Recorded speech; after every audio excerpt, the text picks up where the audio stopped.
Si kancil mencuri timun. Pagi yang cerah, matahari bersinar dengan indahnya. Pak Tani berangkat ke sawah dengan riang gembira sembari memanggul pacul. Aku akan memeriksa kebun timunku, barangkali besok sudah bisa dipanen. Demikian gumam Pak Tani. Tetapi sesampainya di kebun timun, alangkah kagetnya Pak Tani. Buah timun di kebunnya banyak yang rusak. Aduh, siapa yang merusak kebun timunku ini? Mengapa harus dirusak? Kalau mau ambil, boleh saja tinggal ambil. Aku bukan petani yang pelit, kata Pak Tani. Dengan hati muram, Pak Tani pulang ke rumah. Ia menduga-duga hewan apakah yang suka mentimun. Hah, pasti si kancil, gumam Pak Tani. Pak Tani mencari akal untuk menjebak kancil. Lalu ia membuat orang-orangan sawah yang diberi perkat sangat kuat. Menjelang sore, orangan-orangan sawah itu sudah selesai dan dibawa ke tengah kebun dan memasang di kebun timun untuk menjebak si kancil. Aku tahu kancil hewan yang cerdik. Ia akan mengejek orang-orangan sawah ini. Tapi rasakan nantinya ya, pikir Pak Tani.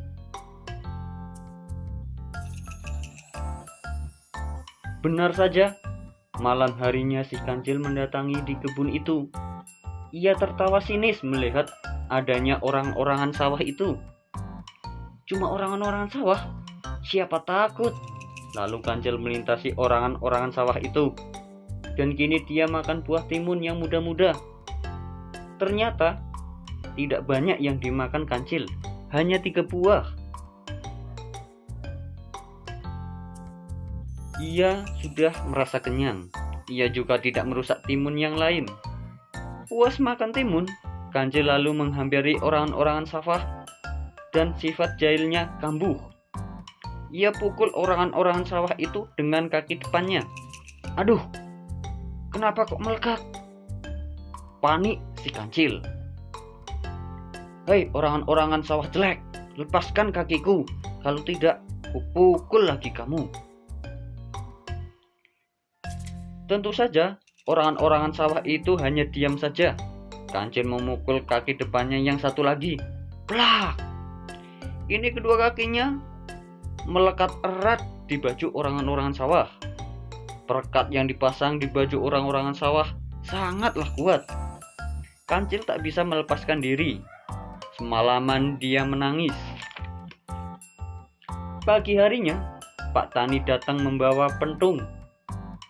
Hah, ini dia biang keroknya. Kutangkap kamu. Cil, kau boleh makan timunku, tapi jangan kau rusak buah yang lainnya. Ampun Pak Tani, bukan aku yang merusak timunmu. Aku cuma makan 2 atau 3 buah saja kok, kata si kancil. Pak Tani tak percaya omongan kancil. Ia ikat leher si kancil dan diseret pulang ke rumah. Di rumah Pak Tani,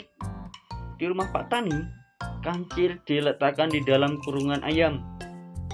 Batu ini cukup berat, tak mungkin kau bisa meloloskan diri. Aku akan pergi ke pasar untuk membeli bumbu sate. Ampun Pak Tani, aku jangan disate, rengeklah si kancil.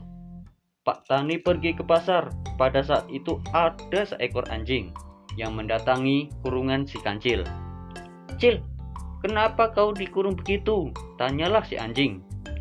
Loh, apa kamu tidak tahu, Jing? Kancil balas bertanya.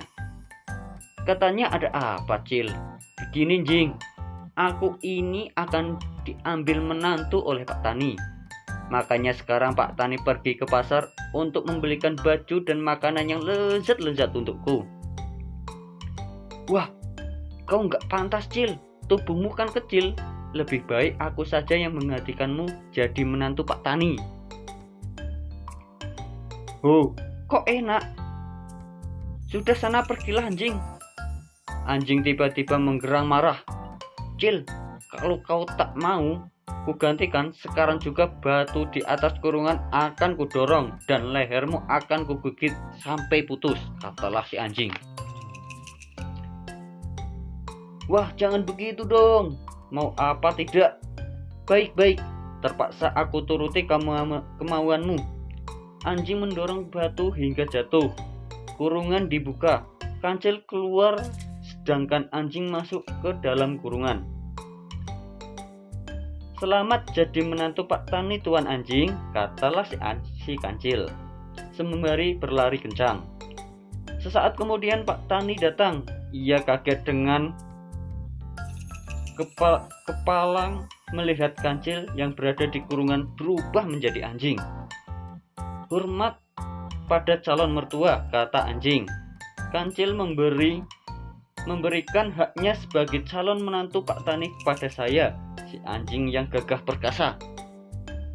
Terus mana si kancil? Tanya Pak Tani. Sudah pergi ke hutan, Pak Tani. Kamu mau jadi menantuku? Benar, Pak Tani, jawab anjing dengan gembira. Sekarang keluarlah dari kurungan. Lalu duduklah yang manis dan pejamkan matamu. Aku akan memanggil putriku di dalam rumah. Anjing pun menunggu dengan hati berdebar. Pak Tani muncul kembali. Ia bukan dengan putrinya, melainkan dengan pentungan. Nih, hadiah untukmu, teriak Pak Tani sembari memukul kepala dan punggung si anjing. Ampun, ampun, ampun.